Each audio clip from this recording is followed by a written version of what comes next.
saya gitu. Suruhlah rekam cek. Bismillahirrahmanirrahim. Assalamualaikum warahmatullahi wabarakatuh. Salam sehat untuk kita semua. Terima kasih kepada Bapak Ibu semua yang telah hadir di acara kita ini, acara KPU Kota Bukit Tinggi yang dengan temanya adalah sosialisasi penyelenggaraan tahapan pemilihan umum tahun 2024 kepada penggiat dan pemilih disabilitas yang ada di Kota Bukit Tinggi. Alhamdulillah, sebenarnya kami dari KPU Kota Bukit Tinggi telah beberapa kali melakukan sosialisasi terhadap kepemiluan, yang mana mungkin beberapa bulan yang lalu kita masih mendengar hal-hal yang negatif tentang pemilu. Alhamdulillah, hari ini telah hadir bersama kita Bapak narasumber yang akan memberikan arahan atau berbagai macam yang mengenai kepemiluan, ya Pak ya. Beliau adalah Bapak Muhammad Taufan, Sos MA, yang juga sebagai dosen di Universitas Andalas Padang, Sumatera Barat. Beliau bermateri pada hari ini. Untuk singkatnya saja langsung kita berikan waktu dan tempat kepada beliau. Kami persilahkan kepada Bapak Muhammad Taufan. Silakan Pak.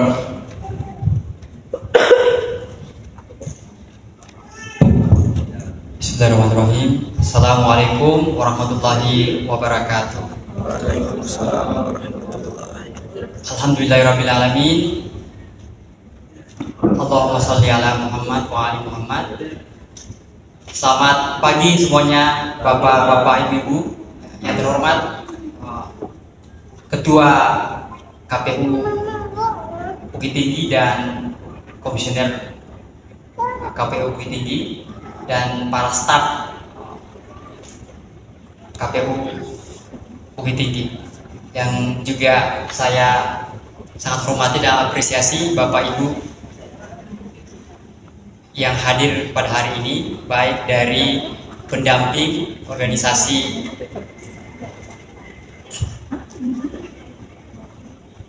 disabilitas, ya, masyarakat disabilitas, dan juga Bapak Ibu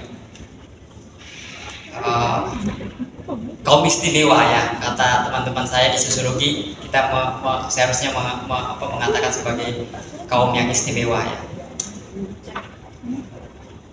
Tentu saja puji syukur kehadirat Allah Subhanahu wa Ta'ala atas rahmat dan kesehatan, kekuatan yang diberikan kepada kita sehingga kita bisa datang dan berkumpul di tempat ini untuk berdiskusi tentang kepemiluan. Tentu saja kepemiluan adalah hal yang rutin, ya, setiap 5 tahun, dan tentu saja menjadi bagian daripada hak politik kita, ya. Dan tentu saja tidak ada perbedaan antara siapapun di negara ini, ya, antara satu orang dengan orang yang lain, ya, termasuk kaum istimewa juga memiliki hak yang sama. Di negara maju, ya, kaum istimewa itu menjadi bagian daripada sistem. Saya kebetulan pernah kuliah di Jepang, ya, hampir kurang lebih 9 tahun, ya. Dan kaum istimewa itu menjadi bagian daripada sistem, ya. Dalam keseharian mereka punya akses yang sangat besar dalam keseharian, dalam kehidupan mereka, apapun, dari segi transportasi, dari segi pekerjaan. Jadi saya di sana kerja part time, ya, kerja sampingan di sana sambil kuliah. Teman-teman kerja saya itu kaum istimewa, Bapak Ibu, kaum seperti Bapak Ibu, ya. Dan gaji saya sama dengan mereka. Jadi tidak ada perbedaan gaji antara kaum istimewa dan kami, ya. Gak ada perbedaan. Ketika saya digaji ya part time 8 juta per bulan. Kalau saya kerja reguler 15 juta per bulan. Jadi orang di Jepang, Bu, apapun kondisinya, laki-laki, perempuan, istimewa atau tidak, ya, difabel atau tidak, itu wajib digaji oleh negara sebagai hak asasi manusia. Itu 15 juta minimal, ya, UMR mereka. Nah, termasuk dalam pemilu, hak politik. Mereka juga punya hak untuk memilih. Itu menjadi bagian daripada sistem. Kita menyebut sistem itu sebagai sistem yang inklusif, ya. Sistem yang mengakomodasi semua golongan, terutama masyarakat yang dianggap istimewa, yang di negara-negara yang belum terlalu bagus sistemnya dianggap sebagai kaum marginal atau kaum yang dilemahkan, ya. Karena biaya untuk membuat negara inklusif itu mahal, ya, tidak mudah, ya, dan juga butuh waktu. Nah, tentu saja kita sangat senang karena salah satu fokus yang sangat luar biasa di negara ini adalah bagaimana mendorong inklusivitas di sektor politik, ya.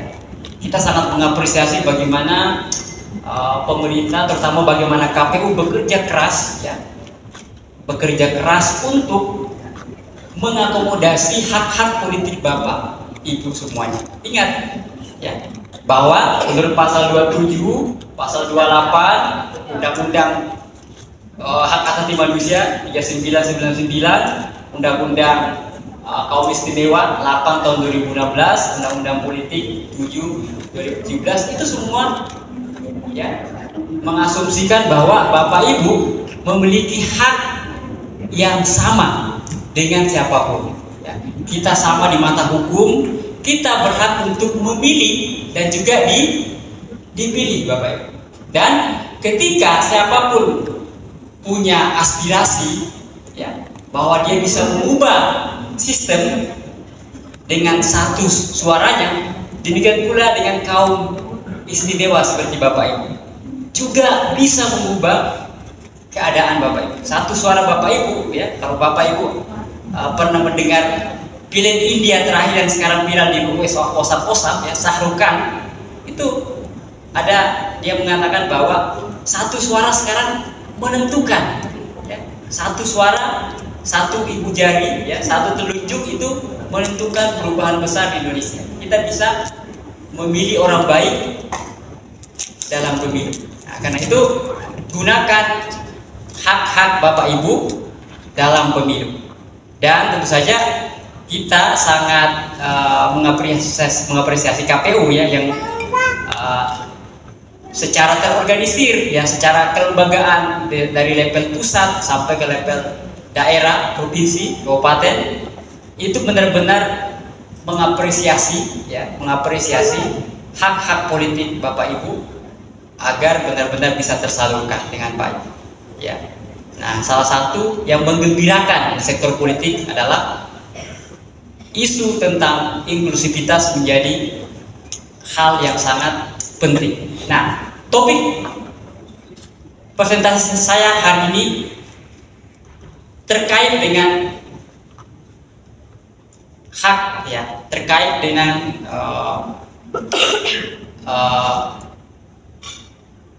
keinginan, ya, KPU dan keinginan negara ini untuk memfasilitasi Bapak Ibu semuanya, ya, dalam menyalurkan aspirasi, dalam memberikan suara, ya. Tentu saja akan banyak masalah, ya, akan banyak masalah, dan itu terjadi di semua provinsi, ya, bukan hanya di Sumatera Barat, tapi di seluruh Indonesia.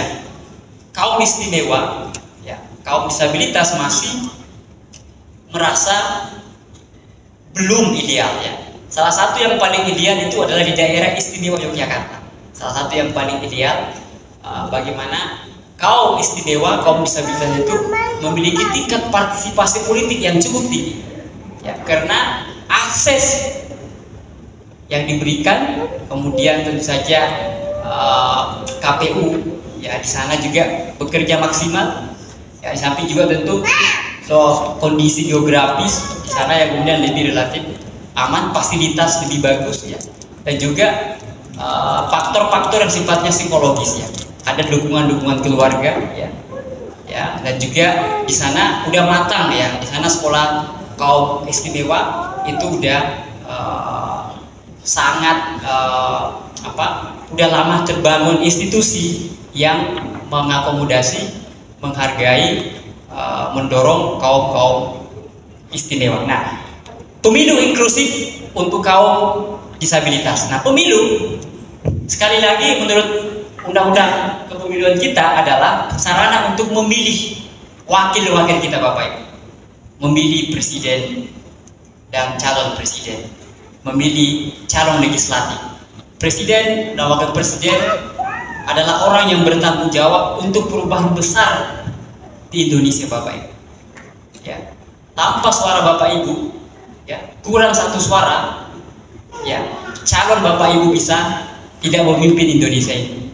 Karena itu gunakan suara Bapak Ibu untuk kemudian memastikan bahwa calon ya, presiden atau wakil presiden yang Bapak inginkan, yang bisa mengubah, yang bisa simpati, yang bisa mengakomodasi kepentingan kaum istimewa, nah itu yang Bapak harus pilih. Jangan pilih Bapak Ibu yang tidak pernah membincangkan kaum istimewa, kaum disabilitas. Bapak Ibu hanya boleh memilih orang-orang yang memperhatikan Bapak Ibu. Ya. Jadi pilihlah orang-orang yang benar-benar memperhatikan kaum istimewa, yang bukan hanya janji manis Bapak Ibu, ya, tetapi yang betul-betul bisa memberikan fasilitas, mempermudah kehidupan Bapak Ibu, bahkan sampai di level seperti saudara-saudara kita yang ada di Jepang, gajinya sama dengan gaji orang-orang yang hidup secara fisiknya tanpa ada keistimewaan sedikit pun. Jadi Bapak Ibu harus benar-benar mendengar siapa calon presiden dan wakil presiden yang pernah atau sering ya, berbincang tentang isu-isu inklusivitas, isu-isu keistimewaan Bapak Ibu. Karena dialah pasti yang akan mencoba membuat kebijakan ya, minimal memperhatikan sekolah kaum istimewa, fasilitas keseharian kaum istimewa, atau bahkan yang lebih bagus adalah bagaimana memastikan Bapak Ibu punya pekerjaan. Seperti teman-teman saya waktu saya di Jepang, teman-teman kerja saya kaum istimewa tapi gajinya sama dengan saya, Bapak Ibu. Jadi karena sistem mereka udah bagus ya. Bahkan mobilnya pun juga dirancang bisa turun bisa naik ya.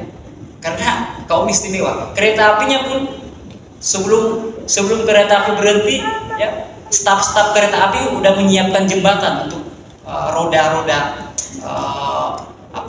kaum istimewa. Jadi sistem di negara maju itu dari mana Bapak Ibu? Itu dari pemimpin politiknya, dari presidennya, calon presiden. Jadi Bapak Ibu harus menggunakan suara untuk memilih calon presiden Bapak Ibu. Ya, pastikan memilih calon presiden yang pernah bicara atau sering berbicara tentang kondisi Bapak Ibu. Ya. Yang kedua, pemilu adalah cara kita untuk memilih calon legislatif. Legislatif Bapak Ibu adalah orang yang membuat hukum, orang yang membuat undang-undang. Ya. Kalau pembuat undang-undangnya nggak benar, ya, nggak punya paradigma mindset tentang inklusivitas, tentang kaum istimewa, dipastikan undang-undangnya itu tidak akan bermanfaat bagi Bapak Ibu. Ya, karena itu saya lagi memilih calon legislatif juga adalah jangan salah pilih. Bapak Ibu harus memberikan suara untuk memastikan memilih calon legislatif orang-orang yang akan membuat hukum, yang akan berpihak pada kepentingan, pada kondisi nyata kehidupan Bapak Ibu semuanya sebagai kaum istimewa. Ya, calon legislatif itu adalah orang yang paling berdosa di semua negara Bapak Ibu. Sekaligus orang yang punya banyak amal. Ya.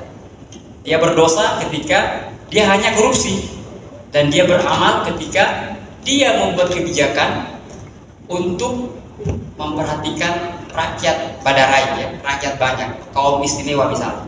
Nah, jadi suara Bapak Ibu itu sangat penting untuk memastikan siapapun yang terpilih nanti adalah orang-orang yang benar-benar memperhatikan Bapak Ibu, kemudian membuat undang-undang, membuat aturan-aturan, membuat regulasi, membuat peraturan yang kemudian bermanfaat untuk Bapak Ibu semuanya. Nah itu pemilu. Nah pemilu inklusif sekali lagi itu diatur, saya katakan tadi diatur dalam konstitusi kita Bapak Ibu. Di negara ini Bapak Ibu, sebenarnya hanya dengan konstitusi itu udah cukup menjadikan negeri ini makmur dan sejahtera. Ya. Konstitusi kita itu udah bagus banget, nggak ada tandingannya Bu. Itu hampir sama dengan Al-Quran dan hadis. Ya. Itu ideal banget konstitusi kita. Pancasila dan Undang-Undang 45 itu udah cukup, ya, sebagai sebuah ajaran, sebagai sebuah panduan untuk mensejahterakan Indonesia, untuk memperhatikan kaum istimewa. Ya. Konstitusi kita itu udah ada yang berkaitan dengan hak asasi manusia. Yang masalah cuma satu Ibu, Bapak Ibu, eksekusinya, pelaksanaannya, penerapannya, itu aja masalahnya. Kalau dari segi aturan, teori, ya, undang-undang kita itu, konstitusi kita itu udah ideal banget, ya, udah hebat banget, udah cukup untuk mensejahterakan, untuk menghadirkan sebuah negara yang betul-betul hebat dan makmur. Ya. Ini bayangkan tentang kaum istimewa aja udah diatur sedetail mungkin ya dalam konstitusi kita, dalam undang-undang kita, ya, Undang-Undang Dasar 45 maupun Undang-Undang Kepemiluan, Undang-Undang tentang HAM maupun Undang-Undang tentang penyandang disabilitas, ya, Undang-Undang Nomor 27, 28, kemudian 39 tahun 99, kemudian Nomor 8 tahun 2016 dan Undang-Undang tahun Nomor 7 2017 tentang kepemiluan, ya, di mana Bapak Ibu punya hak, intinya adalah punya hak dalam politik yang tidak ada bedanya dengan siapapun. Ya. Kaum istimewa punya hak yang sama, berhak memilih sekaligus dipilih dalam konteks sosial politik, dalam konteks negara. Baik, next slide. Nah, jadi perlindungan terhadap kaum istimewa itu diatur dalam Undang-Undang Kepemiluan kita, ya. Karena itu yang paling penting dalam Undang-Undang Kepemiluan ini adalah TPS harus mudah dijangkau, ya. Kemudian penyandang disabilitas diperhatikan aspek geografisnya, KPU harus memperhatikan aspek geografisnya untuk lebih gercep, ya, lebih memfasilitasi kaum difabel, kaum disabilitas, ya, kaum istimewa agar bisa memberikan suaranya secara langsung, bebas dan rahasia, ya.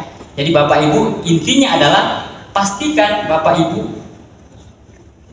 datang ke TPS. Ya. Kalau misalnya Bapak Ibu kesulitan, segera telepon, ya. Telepon KPU, ya. Atau mungkin minta keluarga atau minta organisasi Bapak untuk segera membawa Bapak Ibu ke TPS. Ya. Bapak Ibu minta seperti ini, saya harus memilih. Kalau nggak memilih, nanti presiden atau calon presidennya nggak benar, ya. Nanti calegnya nggak benar, dan itu berdampak pada, ya, kondisi dan masa depan dari kaum istimewa. Ya. Next slide. Nah, jadi menurut Undang-Undang tahun Nomor 8 tahun 2016 tentang kaum istimewa, tentu saja ada, ya, ada yang berkaitan dengan diatur secara detail, ya, ada yang berkaitan dengan keistimewaan berkaitan dengan fisik, mental, intelektualitas maupun sifatnya sensorik, ya. Nah, tentu saja kesulitan keistimewaan Bapak itu bisa diatasi sesuai dengan keistimewaan Bapak Ibu, ya. Nanti bisa diminta kepada KPU, ya, bagaimana difasilitasi sesuai dengan keistimewaan Bapak Ibu. Kesulitan Bapak Ibu berkaitan dengan keistimewaannya bisa difasilitasi oleh KPU tentunya. Nah, tentu saja KPU sangat senang untuk membantu Bapak Ibu untuk menyalurkan suara, ya, KPU dan staf-stafnya tentunya. Baik, next slide. Nah, next slide. Nah, masalah kaum istimewa dalam di beberapa wilayah di seluruh Indonesia paling tidak ada 6 Bapak Ibu. Nah, pertama, sistem yang inklusif itu belum holistik di Indonesia Bapak. Saya katakan tadi, saya tinggal di 9 tahun di Jepang, saya melihat sistem di negara Jepang itu udah inklusif. Itu nggak perlu nggak perlu dipidatokan, nggak perlu ditekan-tekan, nggak perlu diseru-serukan ya, karena itu udah menjadi bagian dari sistem kenegaraan mereka ya. Jadi kaum istimewa itu betul-betul diistimewakan Bapak Ibu ya, bukan hanya sekedar jargon tapi diistimewakan. Negaranya udah membuat sistem untuk transportasi ada kaum istimewanya ya, untuk makan ada kaum istimewanya, untuk di toilet ada kaum istimewanya. Di toilet, bayangkan di toilet aja dibuatkan untuk kaum istimewa di toilet. Kalau Bapak Ibu ke Jepang di stasiun itu ada Bapak Ibu, enak banget, paling luas toiletnya, hampir seperti kamar hotel ya. Toiletnya untuk kaum istimewa ya di Jepang. Dan juga naik mobil ada untuk kaum istimewa. Jadi, nah di Indonesia kita menuntut ke depan 10 tahun ke depan Indonesia udah makin inklusif ya, makin mengintegrasikan sistemnya itu betul-betul mengistimewakan kaum istimewa ya. Selanjutnya yang jadi masalah adalah kepastian daftar pemilih tetap ya. Misalnya Bukit Tinggi ada berapa yang harus dipastikan, ada berapa jumlah kaum istimewa di Bukit Tinggi ya yang punya hak pilih, maka KPU harus memastikan semua orang-orang yang punya hak pilih itu sudah kemudian dipastikan sudah terdaftar di DPT ya, daftar pemilih tetap. Jadi ini masih menjadi masalah. Ada beberapa daerah yang ternyata belum terdaftar, walaupun dia udah sampai pada tahap punya hak pilih, tapi dia tidak terdaftar sebagai pemilih. Itu terjadi karena banyak faktor Bapak Ibu, faktor administrasi, intinya faktor struktural ya, faktor psikologis, dukungan dari keluarga ya, faktor lokasi geografis jauh dari akses ya. Jadi banyak faktor Bapak Ibu kenapa orang nggak terdaftar dalam daftar pemilih tetap ya. Jadi butuh dukungan juga, dukungan dari keluarga, dukungan dari KPU, dukungan dari masyarakat ya, sinkron antara organisasi kaum istimewa ya, kemudian dengan dinas sosial misalnya, Dukcapil misalnya, kemudian dengan orang-orang di sekitar. Jadi banyak faktor yang mesti dihitung ya, yang saling terkait, yang ujung-ujungnya adalah memastikan bahwa Bapak Ibu selesai bisa memilih, telah terdaftar sebagai pemilih ya dalam pemilu 2024 tanggal 14 Februari tahun depan. Nah, yang ketiga, masalah lain yang muncul di banyak provinsi itu adalah, di berbagai provinsi Indonesia, adalah tata cara pemberian suara dalam pemilu. Nah, ini perlu tentu dikonsultasikan sama KPU ya, kemudian sama pendamping ya, yang pada intinya kaum istimewa itu, kalau di Jepang Bapak Ibu, kaum istimewa itu memang benar-benar istimewa, diservis ya. Siapa yang menservis kaum istimewa? Masyarakat Bapak Ibu, negara Bapak Ibu yang menservis. Kenapa? Karena itu hak asasi manusia namanya. Jadi Bapak Ibu punya hak asasi sebagai kaum istimewa, yaitu apa? Diservis oleh negara ya, diservis oleh masyarakat, diservis oleh sistem ya. Termasuk dalam konteks pemilu, Bapak Ibu itu punya hak diservis oleh KPU ya. KPU itu dan staf-stafnya ya, itu berhak untuk menservis Bapak Ibu, memfasilitasi agar Bapak Ibu punya ya kesempatan, dan kemudian juga berkesempatan, dan kemudian juga yang paling pasti adalah Bapak Ibu bisa tiba di TPS dengan selamat, dengan senang, tanpa tekanan, kemudian bisa memilih orang-orang yang Bapak ingin pilih ya. Nah, kira-kira itu. Nah, cara pemberian suara dalam pemilu kita konsultasi pendamping ya, kemudian juga kita konsultasi sama KPU tentunya. Oke. 4, pemahaman dan pelayanan KPPS ya. Jadi KPPS kemudian sangat menentukan ya, di tempat lokasi tentu aja harus ramah ya, harus friendly tentunya. Sekali lagi, kaum istimewa punya hak asasi untuk diservis ya, dilayani, difasilitasi untuk memberikan suaranya. Kemudian yang kelima itu lokasi TPS ya, kadang jauh. Di beberapa provinsi kasusnya seperti itu Bapak Ibu. jauh, atau mungkin tadi lokasinya di lantai 2 atau di atas gunung, ya, atau yang paling sederhana nggak ada akses yang mempermudah untuk sampai di lokasi TPS. Nah, itu menurut Mahmuda dan Pramono ya, dalam penelitiannya tahun 2020. Kemudian yang penting juga adalah tadi kurang sosialisasi seperti ini Bapak Ibu ya. Ini adalah salah satu cara untuk ya menyelesaikan masalah-masalah kaum istimewa. Artinya apa? Bapak Ibu akhirnya termotivasi untuk memberikan pilihan. Kemudian tahu kemana Bapak Ibu harus berdiskusi ya, misalnya KPU. Kemudian kepada pendamping ya, organisasi di mana Bapak Ibu bernaung, kepada keluarga ya, atau orang-orang di sekitar ya. Jadi Bapak Ibu sekali lagi punya hak untuk kemudian memilih. Nah, caranya untuk mengetahui itu tentu saja melalui forum-forum seperti forum sosialisasi kepada kaum istimewa. Dan yang banyak jadi masalah di seluruh Indonesia adalah kaum istimewa yang tidak tergabung dalam organisasi apapun. Nah, itu yang jadi masalah karena faktornya banyak Bapak Ibu. Salah satunya faktor psikologis ya. Keluarga merasa ngapain kita pergi memilih ya,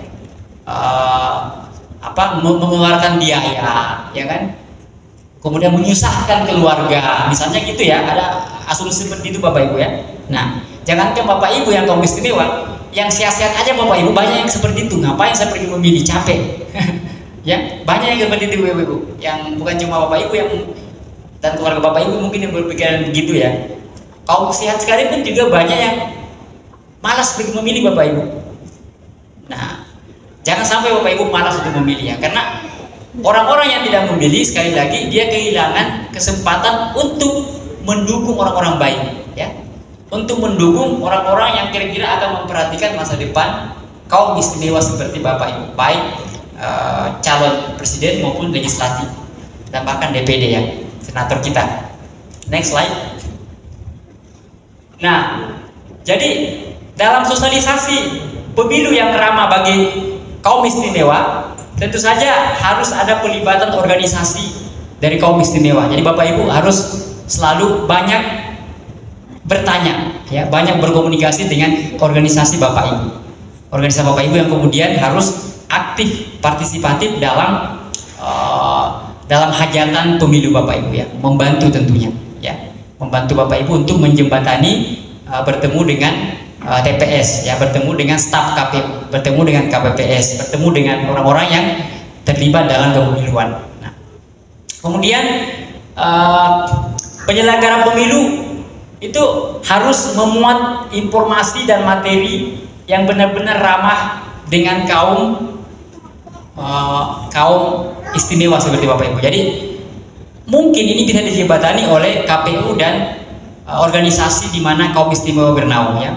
Seperti apa bentuk-bentuk komunikasi, materi-materi informasi yang ramah, yang nyaman menurut Bapak Ibu. Karena orang-orang seperti kami kan juga membutuhkan informasi yang ramah, yang bagus. Apalagi kaum istimewa Ibu, tentu ada informasi-informasi yang sesuai dengan keistimewaan Bapak Ibu. Apa kira-kira yang ramah? Salah satu yang ramah tentunya ada yang mengatakan membuat video ya, dan sebagainya. Nanti banyak hal yang bisa kita lakukan. Nah, coba konsultasikan sama organisasi di bawah Bapak Ibu bernaung dan kemudian dengan KPU. Tapi intinya adalah memang penentu dari inklusivitas pemilu adalah KPU dan organisasi di mana Bapak Ibu bernaung ya. Jadi komunikasi itu sangat penting. Bagaimana kita memastikan bapak-bapak ibu ini nyaman dan kemudian termotivasi untuk ikut dalam memilih. Nah, itu sangat tergantung komunikasi yang baik antara KPU dan tentu saja staf KPU dan kemudian dengan organisasi di mana Bapak Ibu bernaung sebagai kaum istimewa.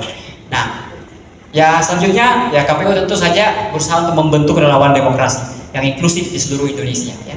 Ini tadi peran KPU sangat signifikan, sangat krusial karena dia akan bertanggung jawab untuk memastikan bahwa dimensi inklusivitas atau membuka ruang untuk kaum istimewa itu harus dipastikan aksesnya, fasilitasnya, pelayanan dan sebagainya. Berapa menit lagi Pak? Berapa menit lagi? Oh, oke. Ya. Next. 1 jam. Masih panjang ya? Oke, berarti enggak. Kita nanti bukan ruang-ruang diskusi ya. Oke. Next. Nah, yang saya katakan tadi Bapak Ibu, beberapa tantangan ya, tantangan untuk kaum istimewa dalam masa kampanye seperti saat ini. Nah, sekarang kan tahapan kepemiluan kita adalah tahapan kampanye Bapak Ibu ya, dari tanggal akhir November sampai dengan 10 Februari. Nah, masa kampanye sekarang Bapak Ibu, jadi Bapak Ibu sekarang rajin-rajin Bapak Ibu melihat ya, mendengar, merasakan ya, bertanya kepada pendamping Bapak Ibu, kepada organisasi Bapak Ibu, kepada KPU kalau perlu staf-stafnya ya, siapa nih yang rajin kampanye sekarang ya. Nanti malam kalau nggak salah ada debat presiden Bapak Ibu, coba Bapak Ibu lihat siapa yang ramah dengan kaum istimewa ya, dan pilih dia, jangan pilih Bapak Ibu yang ini. Saya nggak mengajarin ya, saya nggak berpihak Bapak Ibu ya. Cuma ini adalah sebuah nilai ya, nilai yang kita harus pegang ya, bahwa Bapak Ibu harus memilih orang yang memperhatikan Bapak Ibu, yang membicarakan masalah Bapak Ibu semuanya. Ingat, masa kampanye sekarang, nanti malam Bapak Ibu bisa mendengar siapa calon presiden yang kemudian membincangkan tentang kaum istimewa ya. Jangan-jangan mereka tidak membincangkan sama sekali ya. Itu yang sangat berbahaya ya, dan sangat dikhawatirkan Bapak Ibu. Nah, jadi kaum istimewa harus diperhatikan dalam masa kampanye. Calon presiden, calon legislatif, ya, calon DPD itu wajib hukumnya mendiskusikan masa depan Bapak Ibu sebagai kaum istimewa. Ya. Dan juga yang paling sederhana adalah wajib hukumnya mereka memotivasi Bapak Ibu untuk memilih untuk ke TPS, karena satu suara Bapak Ibu tentu saja menentukan kemenangan mereka ya. Jangan-jangan mereka nggak menghargai satu suara Bapak Ibu, itu yang berbahaya Bapak Ibu, yang patut dikhawatirkan ya. Kalau ada calon presiden, ada calon legislatif yang tidak menghargai satu suara dari kaum istimewa ya, itu berbahaya Bapak Ibu, itu sangat tidak bisa kita pilih menurut saya ya.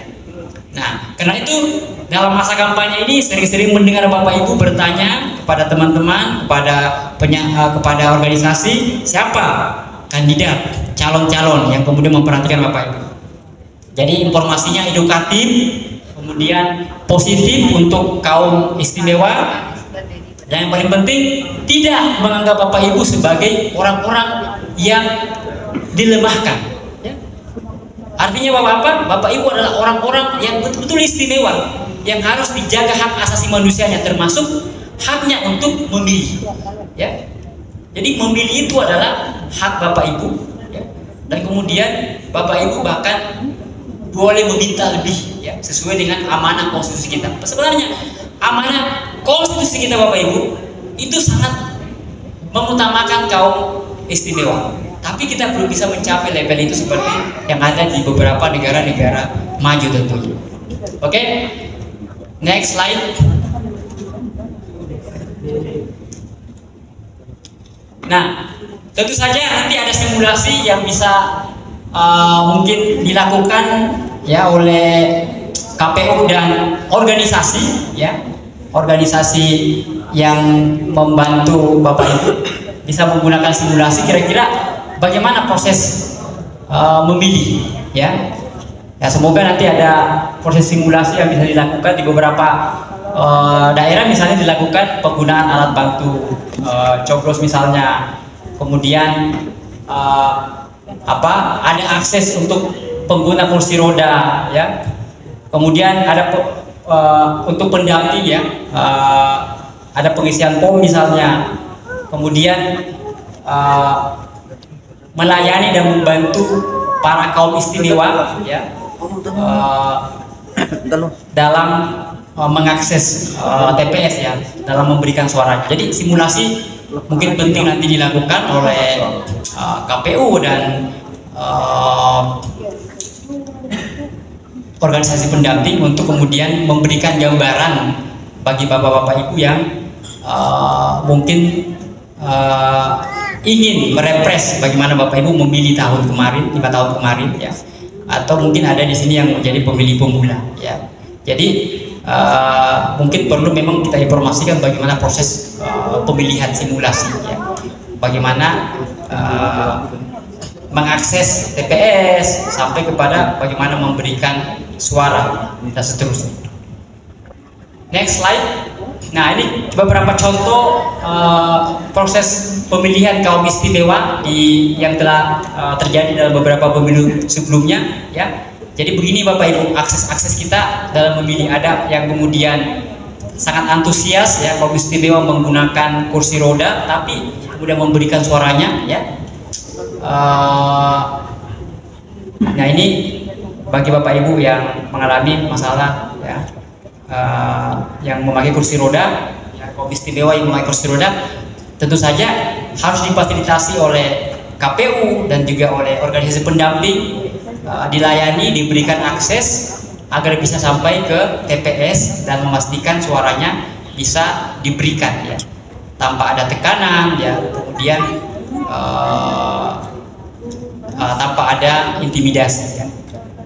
Next slide. Nah, ini yang menggunakan tongkat Bapak Ibu ya, kaum istimewa yang menggunakan tongkat ya bisa memberikan suara ya. Jadi contoh-contoh kaum istimewa yang udah menggunakan suaranya, memberikan suaranya dalam pemilu ya maupun pilkada ya. Bapak Ibu, sekali lagi suara Bapak Ibu sangat penting Bapak Ibu ya, sangat penting, hak asasi politik Bapak Ibu ya, hak asasi manusia Bapak Ibu malah ya, hak politik itu kan hak asasi manusia ya Bapak Ibu. Nah, karena itu pastikan Bapak Ibu kemudian memilih seperti saudara-saudara kita yang memberikan contoh ini ya, dengan susah payah tentunya, tapi mereka yakin bahwa satu suara mereka itu adalah masa depan untuk kaum istimewa, memilih calon presiden dan memilih calon legislatif yang betul-betul berpihak ya dan mendukung kaum istimewa ya, yang memikirkan tentang masa depan kaum istimewa dan juga memastikan mungkin ke depan membuat fasilitas yang lebih bagus ya. Dan juga malah yang lebih penting tadi sampai ke level mensejahterakan kaum istimewa. Nah, itu tentu saja harapan kita, mungkin masih jauh bayangan kita akan itu. Tapi itu salah satu harapan Bapak Ibu. Kalau bukan Bapak Ibu, mungkin generasi selanjutnya yang akan menikmati itu. Nah, ini beberapa contoh saudara-saudara kita yang kaum istimewa yang betul-betul berjuang ya untuk memberikan suaranya. Oke, next slide. Nah, ini contoh selanjutnya kaum istimewa yang juga dibantu, dituntun oleh apakah oleh pendamping organisasinya ataukah oleh staf KPPS ya, ataukah oleh siapa orang-orang yang ada di sana di lokasi TPS. Nah, kemudian untuk memberikan suara dalam pemilihan umum. Nah, jadi Bapak Ibu bukan orang pertama, kalau belum pernah ada yang belum pernah memilih di sini, tapi sudah banyak Bapak Ibu yang kemudian melakukan itu. Kaum istimewa telah melakukan itu, memberikan pilihan di beberapa tempat. Next slide Bapak Ibu. Nah, ini juga lanjutan ya, beberapa saudara kita kaum istimewa yang juga memberikan suaranya dalam pemilihan. Next slide. Nah, ini kaum istimewa yang juga ada problem dengan intelektualitasnya ya, juga bisa memberikan suara dengan baik, difasilitasi ya untuk memberikan suara Bapak Ibu. Artinya apa? Artinya sistem yang ada di KPU sekarang itu udah sangat bagus ya, dan juga staf-stafnya udah punya literasi terhadap kaum istimewa, sehingga suara Bapak Ibu tentu sayang ya kalau Bapak Ibu tidak manfaatkan ya, karena akses untuk itu telah ada mindset, ada literasi yang bagus bahwa kaum istimewa itu benar-benar harus difasilitasi untuk memberikan suara di TPS. Baik, next slide. Nah, sekali lagi kalau kita mengacu kepada aturan mendasar dari konstitusi kita, ya cukup untuk mensejahterakan bangsa Indonesia, termasuk cukup untuk memperhatikan kaum istimewa. Jadi konstitusi kita itu sudah sangat bernuansa hak asasi manusia ya, mulai dari pasal 27, pasal 28 ya, kemudian tentang undang-undang HAM ya, 39 tahun 99, kemudian undang-undang penyandang disabilitas ya, kaum istimewa 8 tahun 2016, kemudian undang-undang kepemiluan kita 7 tahun 2017. Itu sudah cukup menjadi dasar hukum bahwa Bapak Ibu tidak berbeda dengan siapapun, bahwa hak Bapak Ibu dalam politik itu sama dengan siapapun ya. Bapak berhak untuk memilih sekaligus dipilih, dan yang lebih penting adalah suara Bapak Ibu sangat menentukan masa depan Indonesia, sangat menentukan terpilihnya calon presiden maupun calon legislatif yang akan memperhatikan nasib dan masa depan kaum istimewa. Di Indonesia tentu saja sektor politik adalah sektor yang paling menggembirakan, sangat memiliki literasi yang tinggi terhadap inklusivitas ya.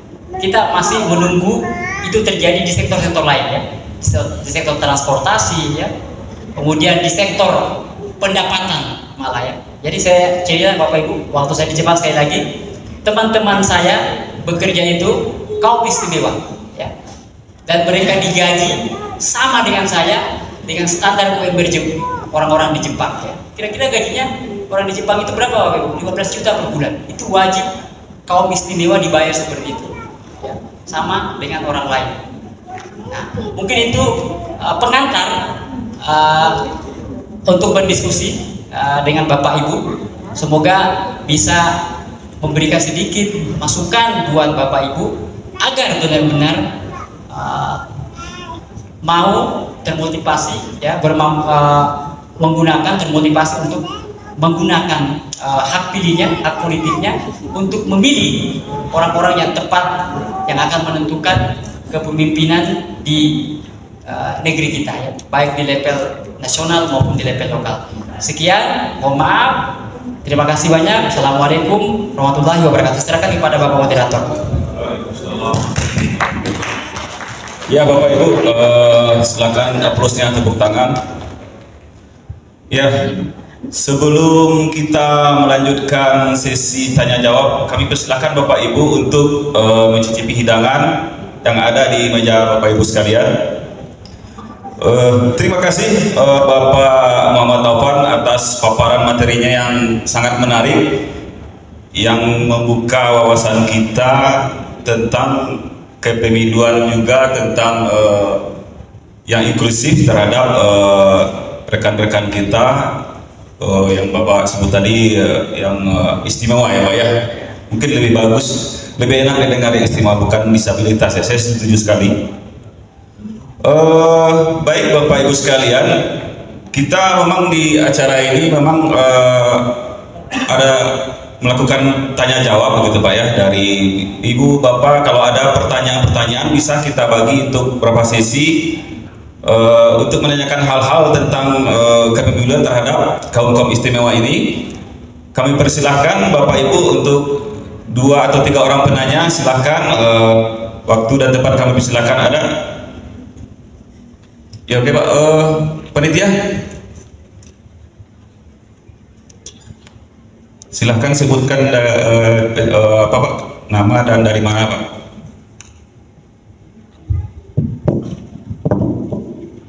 Assalamualaikum warahmatullahi wabarakatuh. Saya Taufik Pak dari Pertuni Kota Bukit Tinggi Pak. Paparan Pak Topan tadi sangat menarik. Tapi kalau saya sebagai masyarakat difabel itu ibaratnya teori dan praktik berbeda Pak. Kalau Bapak perbandingkan antara Jepang dan Indonesia, sekarang saya bagi mungkin Indonesia saja Pak. Antara Pulau Jawa dengan Sumatera masih jauh Pak untuk difabel Pak. Itu perhatiannya kan. Masih kalau dinamakan, kalau istilah saya itu masih anak tiri Pak, oleh pemerintah ataupun anggota dewan Pak. Karena kalau perundang-undangannya memang nggak bagus, peraturan daerahnya sudah bagus, tapi kami yang merasakan difabel masih anak tiri Pak. Saya contohkan, kalau misalnya wali kota, gubernur, kita mengajukan apa, susah sekali. Kalau DPRD-nya kan, kalau kita mengajukan gimana Pak anggarannya? Oh aman-aman gitu aja. Kemarin itu berapa kali waktu calon-calon menghubungi saya, terus saya tanya, gimana Pak besok jangan lupa ya katanya. Jadi Bapak ya, apa yang Bapak perjuangkan? UMKM, anak muda, nanti ada permodalan, terus untuk ibu-ibu katanya, gitu. Terus saya tanya, untuk difabelnya apa Pak?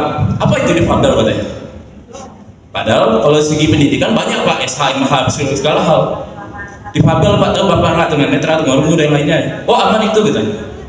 Nah, itu kadang-kadang ibarat saya udah sering mungkin pemilu, anggota dewan ini pembuka penutup aja Pak, fakta realitanya. Ya waktu mau caleg menghubungi kita, jangan lupa. Waktu kita ke DPRD itu administrasinya, waduh ribet Pak. Itu satu. Kedua mungkin kepada wali kota, mungkin saya yang terpilih gitu kan. Itu tadi anak tiri sekali Pak. Kalau masalah anggaran itu berat kali untuk menjadikan permanennya Pak. Itu sarana-prasarana dari kami gitu ya, masih belum direalisasikan gitu, dari Provinsi Sumatera Barat ataupun Kota Bukit Tinggi Pak. Nah selanjutnya perbandingan tadi Pak, kalau di Pulau Jawa mungkin Bapak udah oke lah, seperti Jogja, Solo, Jakarta. Sumatera Barat aja Pak, berapa waktu dengan gubernur, ya iya aja. Wali kota saya ajak, ya iya aja.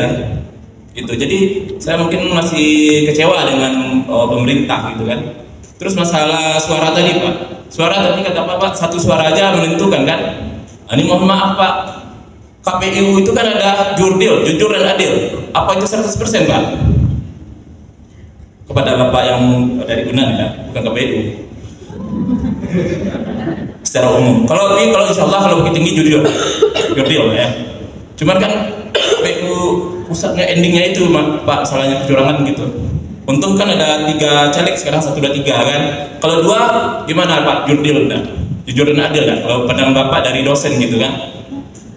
Gitu. Jadi kalau dari segi paparan Bapak bagus, cuman kita sebagai masyarakat masih belum. Saya menggarisbawahi masih anak tiri Pak. Masih kurang perhatian lah. Nah itu mungkin Pak. Terima kasih. Itu saja dulu sementara waktu Pak untuk diskusinya. Assalamualaikum warahmatullahi wabarakatuh. Waalaikumsalam warahmatullahi wabarakatuh. Cukup menarik dari Pak. Ya silakan Ibu. Kita mungkin 2 pertanyaan lagi ya. Silakan perkenalkan diri dari mananya Bu ya.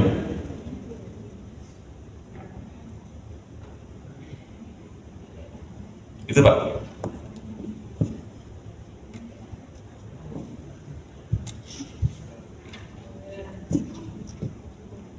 Assalamualaikum warahmatullahi wabarakatuh. Saya apresiasi dulu untuk adik saya Taufik Hidayat dari Pertuni. Terima kasih Taufik, perwakilan Surabaya.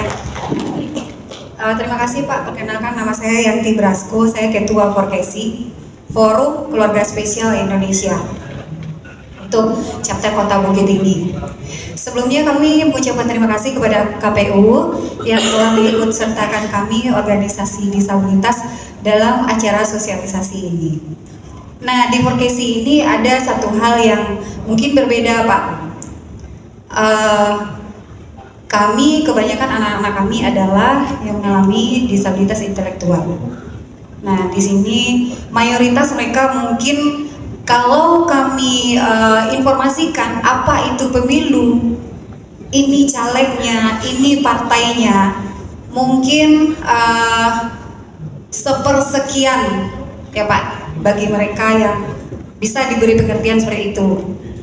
Tidak semua mungkin bisa kami beri pengertian seperti itu gitu. Nah,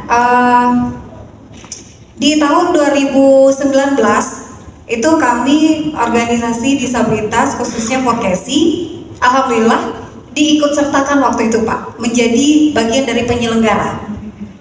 Jadi kami direkrut oleh KPU untuk mensosialisasikan ke organisasi kami sendiri, sesuai dengan bahasa yang mungkin masuk bagi kami mudah dipahami gitu. Nah, harapan kami mungkin di tahun ini mungkin ada yang terlewatkan, tapi tidak apa-apa. Semoga di tahun-tahun berikutnya ini menjadi perhatian khusus untuk penyelenggara KPU, khususnya penyelenggara pemilu khususnya KPU.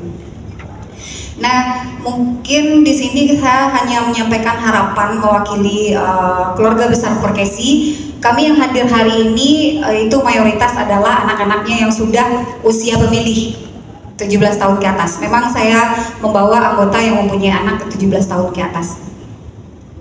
Harapan kami Pak, semoga nanti khusus untuk disabilitas intelektual ini di lapangan, anak-anak kami ini rentan tidak mau antri lama dengan kondisi. Jadi semoga nanti memang ada keistimewaan yang diberikan untuk anak-anak kami khusus untuk disabilitas intelektual.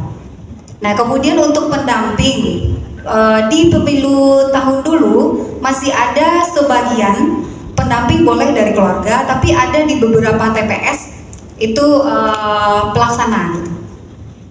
Jadi ada di beberapa TPS mungkin yang masih miss. Kami harapkan tahun ini pendamping memang dari keluarga sehingga terpenuhi jurdil tadi Pak gitu. Mungkin untuk untuk saat ini itu yang masih ada dalam catatan kami. Terima kasih banyak. Assalamualaikum warahmatullahi wabarakatuh. Waalaikumsalam warahmatullahi wabarakatuh. Terima kasih Ibu Yanti. Satu pertanyaan lagi untuk sesi pertama ini, ada?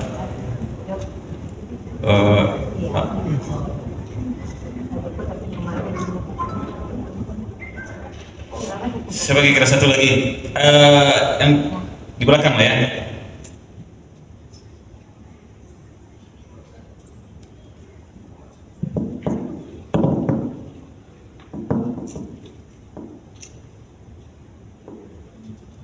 Dia langsung aja nih Pak. Saya biasanya pas di lokasi pemilu saya nggak ngerti apa-apa, diam saja, akses tidak tahu, menung saja, saya nggak ngerti apa-apa, siapa yang bisa bantu? Nah, mungkin itu kami dari perwakilan Kerkatin Disabilitas Rungu Kota Bukit Tinggi, mungkin itu pertanyaan Dinda. Ya, terima kasih. Ya, terima kasih Pak. Oke, cukup untuk sesi pertama ini. Kita ada 3 pertanyaan. Silahkan Bapak Muatapan bisa dijawab Pak. Dari 3 tadi Pak ya. Silakan. Terima kasih Pak. Pertanyaan dari Bapak Ibu sangat menarik dan juga sebenarnya seperti Bapak Ibu merasakan kondisi ya hari ini, demikian pula saya merasakan Bapak Ibu ya, bahwa keberpihakan ya negara terhadap kaum istimewa di Indonesia itu masih minim ya. Masih minim ya. Saya tadi menyebutkan Jepang, itu maksud saya adalah menggambarkan struktur ya, sistem yang ideal ya, yang kira-kira bayangan saya yang konkret yang saya lihat di depan mata seperti itu Bapak. Tapi di Indonesia memang kita berhadapan dengan faktor-faktor yang sifatnya struktural juga, ya, faktor yang sifatnya kultural ya, juga faktor-faktor teknis misalnya ya. Misalnya bahwa yang saya katakan tadi kepedulian pemerintah setempat misalnya, baik dari misalnya gubernur ya, wali kota bupati, ya, kemudian ya legislatif ya, DPR maupun DPRD, mereka belum membayangkan adanya sebuah sistem ya, yang kemudian ramah terhadap kaum istimewa ya. Jadi bukan sebuah sistem yang kemudian seolah-olah sulit untuk diwujudkan dan seolah-olah aneh ya. Jadi memperhatikan kaum istimewa Bapak Ibu itu berkaitan dengan peradaban ya, berkaitan dengan maju rendahnya peradaban ya. Semakin tinggi peradaban itu semakin memperhatikan sistem yang ramah terhadap kaum istimewa. Kira-kira begitu Bapak Ibu ya. Jadi kalau orang nggak punya literasi, nggak melek dengan kaum istimewa, itu berarti peradabannya masih, mohon maaf Bapak Ibu ya, masih rendah ya. Tapi kalau udah punya literasi yang bagus terhadap kaum istimewa, berarti dia peradabannya, kemampuan berpikirnya udah tinggi ya. Nah kalau diterapkan dalam negara, nah saya katakan tadi misalnya Jepang mampu membuat sistem transportasi yang ramah dengan kaum istimewa. Jadi Bapak Ibu kalau naik mobil, mobilnya sendiri yang kemudian nunduk untuk menjemput kaum istimewa Bapak Ibu, menjemput roda-roda Bapak Ibu masuk ke dalam, kemudian di tempat duduk di nomor satukan di bis-bis ya. Sama dengan kereta api, kereta apinya belum berhenti, stop kereta api udah menjemput Bapak Ibu dan kemudian memberikan jembatan. Dan kemudian ada Bu, dalam kereta api itu memang ada lokasi khusus untuk kaum istimewa. Itu transportasi Bapak Ibu ya. Yang kedua toilet ya. Toilet itu kalau Bapak ke Jepang sekali lagi, dimanapun toiletnya paling mewah seperti kamar hotel Bapak Ibu ya. Paling mewah hotel apa, toilet-toilet di Jepang untuk kaum istimewa ya.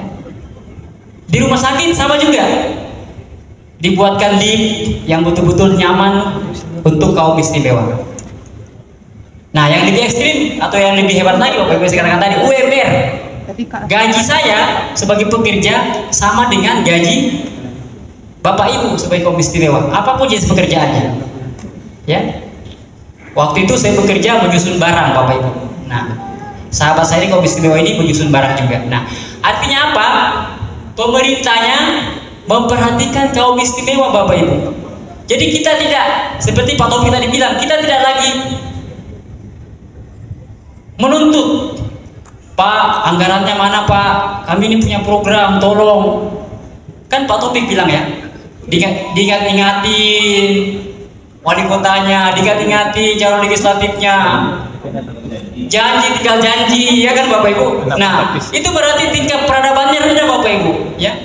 Jadi kalau ada caleg seperti itu, ada pemerintah seperti itu Pak Taufik, itu berarti peradabannya masih rendah banget Pak Taufik. Rendah. Jadi kalau nggak punya kemampuan berimajinasi, membuat sistem yang ramah kepada kaum istimewa, itu peradabannya rendah banget Bapak Ibu. Nah, tapi kalau udah ramah, itu baru canggih Bapak Ibu. Canggih cara berpikirnya. Jadi Indonesia, memang Bapak Ibu, ini bukan Sumatera Barat saja, seluruh Indonesia sama. Yang paling canggih di seluruh Indonesia itu di Yogyakarta, karena di sana udah sedikit matang ya. Dari segi tingkat partisipasi pemilih juga itu paling tinggi Yogyakarta, paling tinggi kaum istimewanya Bapak Ibu, tingkat partisipasi pemilihnya, terutama di Bantul ya namanya. Ya. Dan Anda tahu penyanyi yang namanya siapa? Aryani ya. Ya, itu dari sana, dari Jogja.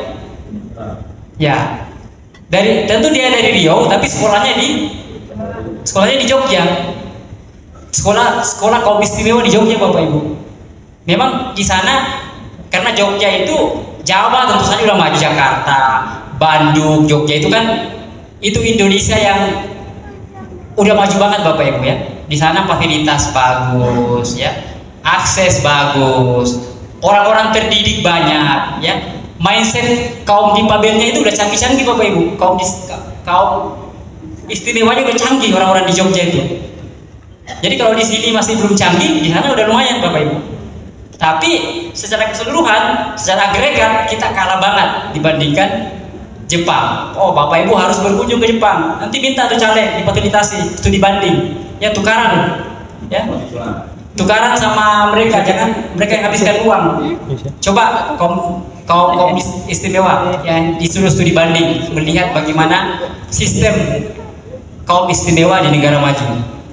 Itu harusnya presiden, calon legislatif studi banding untuk itu agar bisa membuat sistem yang berkemajuan, ya, yang bagus, yang berpihak kepada masyarakat. Jadi Pak Taufik, saya setuju Pak Taufik bahwa Jepang terlampau jauh ideal, ya.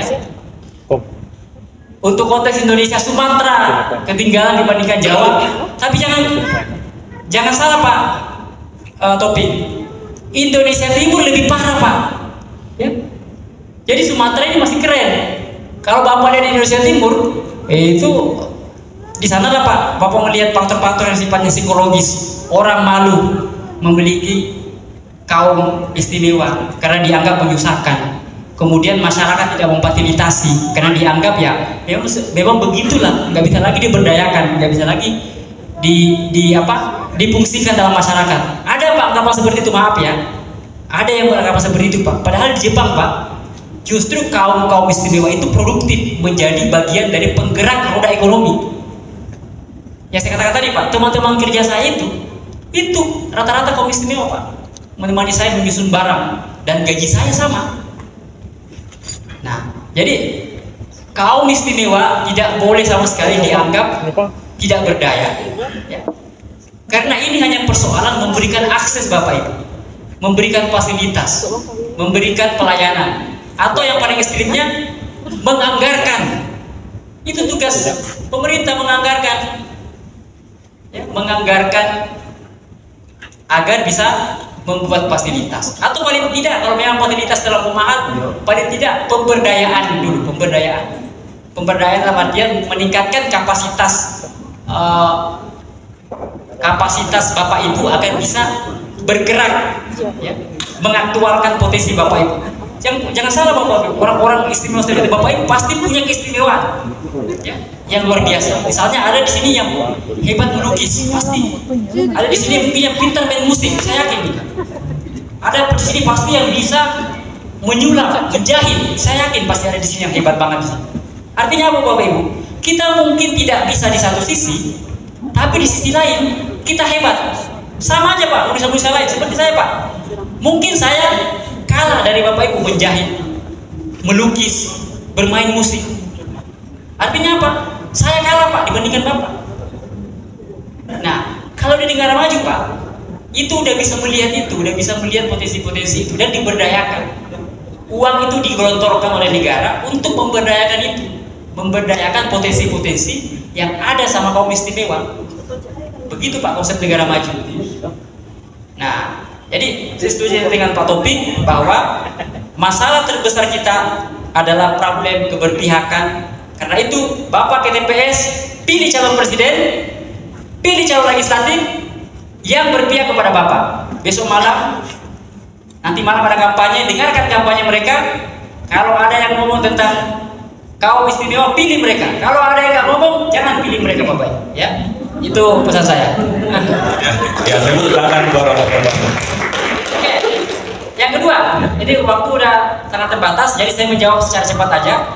Yang kedua, pertanyaan dari Ibu tadi, Bu Yanti, ya, Bu Yanti, bahwa betul perlu ada kerjasama dengan petugas, kerjasama dengan KPU tentunya, kerjasama dengan KPPS tentunya, bekerja sama bahkan dengan masyarakat yang ada di sekitar yang menyaksikan hajatan besar kita ini, agar mendahulukan kaum istimewa, termasuk memperhatikan faktor-faktor yang sangat penting. Misalnya tadi ada keluhan, ini bukan keluhan ya, ada harapan beberapa kaum istimewa ini tidak bisa antri karena problem psikologis tentunya. Nah, itu perlu diperhatikan agar didahulukan, diprioritaskan ya. Jadi tadi juga dari saudara kita tadi ya, yang terakhir yang mengatakan bahwa dia tidak tahu apa-apa di lokasi TPS. Nah itu menurut saya penerjemah harus ada di lokasi untuk kemudian berkomunikasi dengan siapa? Dengan petugas KPPS, dengan petugas, dengan KPU ya, agar mereka mengerti ngapain mereka ada di TPS, bagaimana memulai untuk memilih ya, bagaimana bergerak ke tempat tempat pencoblosan, dan kemudian bagaimana cara mencoblos. Jadi supaya jelas apa yang akan dilakukan, apa tujuan Anda di sana. Nah tadi itu ya, jadi penerjemah sangat penting untuk saudara-saudara kita yang terakhir bertanya, agar supaya dia bisa dibantu, difasilitasi bagaimana caranya supaya segera dia menyelesaikan target dan tujuannya, yaitu memberikan suara. Jadi mungkin itu masukan saya. Intinya Bapak Ibu, kerjasama semua pihak ya, kerjasama semua pihak, terutama penyelenggara KPU ya, kemudian dari instansinya di bawah, kemudian dengan pendamping ya, kemudian juga dengan kaum istimewa juga ya, juga harus tertib ya, juga tetap harus tetap semangat. Dan kerjasama semua pihak, kita akan bisa menyukseskan pemilu kita untuk memilih orang-orang tepat yang akan merubah Indonesia. Saya pikir itu dari saya. Mohon maaf jika ada salah, kembalikan kepada Pak Moderator. Terima kasih. Ya, terima kasih sangat buat Bapak Toto yang telah memberikan jawabannya. Saya bertanya dulu kepada Ibu panitia, masih ada waktu buat kami enggak? Sesi selanjutnya Pak Fauzan lagi Pak. Oke. Oke, begini Bapak Ibu. Ini ada sesi satu lagi, nanti bisa bertanya dengan Bapak Fauzan. Ada lagi satu materi lagi dari Bapak Fauzan, Bapak Ibu. Yang untuk sesi sekarang kita tutup dulu Bapak Ibu, masih ada satu sesi lagi. Alhamdulillah setelah selesai paparan yang dipaparkan oleh Bapak Taufan pada hari ini, di mana beliau telah memaparkan, dapat kita simpulkan bahwasanya Bapak Ibu, kaum-kaum yang istimewa dilindungi oleh undang-undang di negara kita, undang-undang dasar dan undang-undang turunan di bawahnya.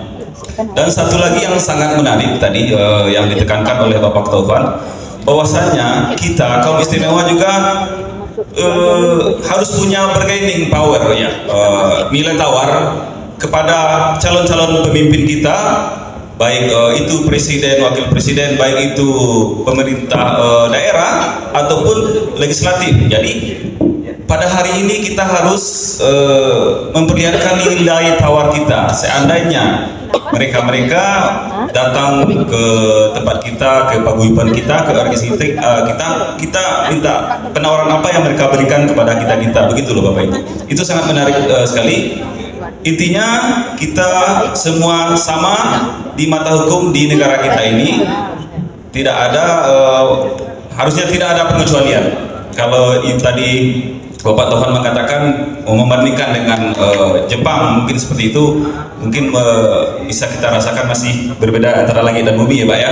Tapi mungkin kita usahakan mungkin dengan pemimpin yang tadi kata Pak Taufan memperhatikan kaum istimewa, dapat menjadikan negara kita ini menjadikan negara yang setara setiap masyarakatnya. Itu saja dari saya. Satu lagi, walaupun Bapak Ibu kaum istimewa yang tidak dapat melihat secara nyata, tapi yakinlah hati Bapak lebih luas melihat daripada apa yang kami lihat. Terima kasih. Wabillahi taufiq. Wassalamualaikum warahmatullahi wabarakatuh.